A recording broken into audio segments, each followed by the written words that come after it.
বদনজর ধ্বংসের ক্ষেত্রে এই পদ্ধতি আমি ইউটিউবে দিয়ে দিচ্ছি, ইনশাল্লাহ ফেসবুকেও দেওয়া হবে। তো এই পদ্ধতি অ্যাপ্লাই করার মাধ্যমে যে কেউ আল্লাহর রহমতে ফায়দা পেতে পারে ইনশাআল্লাহ। কাজটা কি করতে হবে? কাজ করতে হবে এটা, জি সূরা আরাফের ৩১ থেকে ৩৩ নাম্বার আয়াত পর্যন্ত এগুলা কাগজের ভিতরে লিখবে, অথবা চীনামাটির যে বর্তন আছে চীনামাটির বর্তনে লিখতে হবে। খাতায় লেখেন আপনারা, সূরা আরাফের ৩১ থেকে ৩৩ নাম্বার আয়াত এগুলো কাগজের ভিতরে লিখবে, অথবা চীনামাটির বর্তনে লিখতে পারলে আরো ভালো। অবশ্যই মেশক জাফরান কালি দ্বারা লিখতে হবে, এবং তারপর জাগ্রত করবেন, যথাসাধ্যভাবে জাগ্রত করতে হবে। জাগ্রত করার প্রসিডিউর অনেকে নাও জানতে পারে, যেহেতু ইউটিউবে দিচ্ছি সবার উদ্দেশ্যে বলে দিচ্ছি। সেটা হচ্ছে, জাগ্রত করার ক্ষেত্রে কোনো ব্যক্তি যদি ৩ বার আয়াতুল কুরসি পড়ে ধূপের ধোঁয়ার ভিতরে কোনো নকশাকে ধরে, মেশকে আম্বার আতর লাগিয়ে ধূপের ধোঁয়ার ভিতরে কোনো নকশাকে ধরে সেটার উপরে ৩ বার আয়াতুল কুরসি পড়ে ৩টা ফু দেয়, ৩ বার ইসমে আজম পড়ে ৩টা ফু দেয়, বেসিক্যালি যে কোনো নকশা জাগ্রত হয়ে যায়। জাগ্রত করার এরকম আরো শত শত প্রসিডিউর আছে, তবে এটা খুবই বেসিক এবং কার্যকর একটা পন্থা।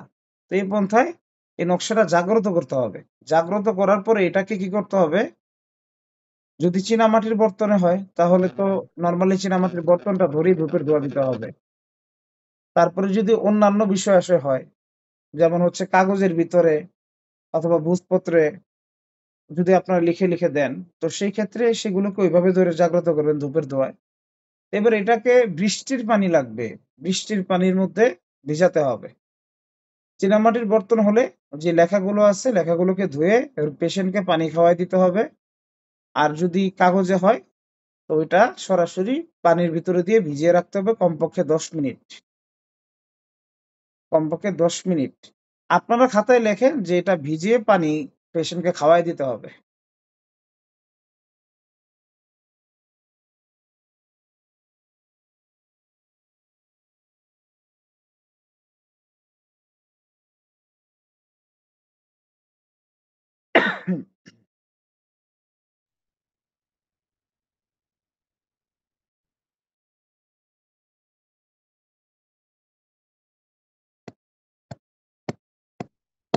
আসসালামু আচ্ছা, আলাইকুম উস্তাদ জি। একদিকে একটু একটু থামেন, পরে কথা বলেন। একদিকে পেশেন্টকে ভিজিয়ে পানি খাওয়াই দিবেন, তারপরের দায়িত্ব হচ্ছে কি, এই পানিটা দিয়ে দিবেন, পেশেন্ট ৭ দিন টানা গোসল করবে এই পানির মাধ্যমে। হ্যাঁ, তবে খেয়াল রাখবেন পানিটা যেন যে ওয়াশরুমের যে হাউসটা আছে এই হাউসে যেন না যায়। যে কোনো তেল পানি দ্বারা রোগীকে যখন গোসল করতে দিবেন, যেমন অনেক সময় তেল দিয়ে প্রথমে শরীর ভিজিয়ে তারপর গোসল করার কিছু প্রসিডিউর আছে, তো ওইগুলা করার ক্ষেত্রে হোক, অথবা হচ্ছে নরমালি যদি রুকিয়া করা পানির মাধ্যমে গোসল করতে বলেন, তো সেই ক্ষেত্রে পেশেন্টকে সবসময় বলবেন যে আপনারা খেয়াল করবেন যেন আপনার গোসল করা এই পানিটা যেন সরাসরি টয়লেটের যে হাউস আছে ওইখানে যেন না যায়।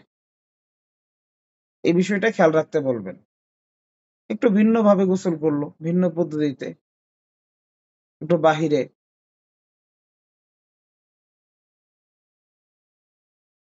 আর যাদের একান্তই এরকম যে শহরের দিকে ফ্ল্যাট নিয়ে থাকে অথবা বাড়িতে ওইরকম কোনো সিস্টেম নাই, চাইলে তো ছাদেও গোসল করা যায়। একটা সময়ের জন্য গোসল করে আসবে, অল্প সময়ের জন্য। যদি নাই পারে একান্ত, তো সেই ক্ষেত্রে রুখসাত আছে। আচ্ছা, এই প্রসিডিউর ফুল ১ সপ্তাহ করবে। তাহলে কি করতে হবে? সূরা আরাফের ৩১ থেকে ৩৩ নম্বর আয়াত মেশক জাফরান কালির মাধ্যমে খাতার ভিতরে অথবা চীনামাটির বর্তনে লিখতে হবে। তারপর এটা ভেজানো যে পানি আছে অথবা ধোয়া পানি যেটা আছে, এই পানি পেশেন্ট ৭ দিন পান করবে, তারপর হচ্ছে ৭ দিন গোসল করবে।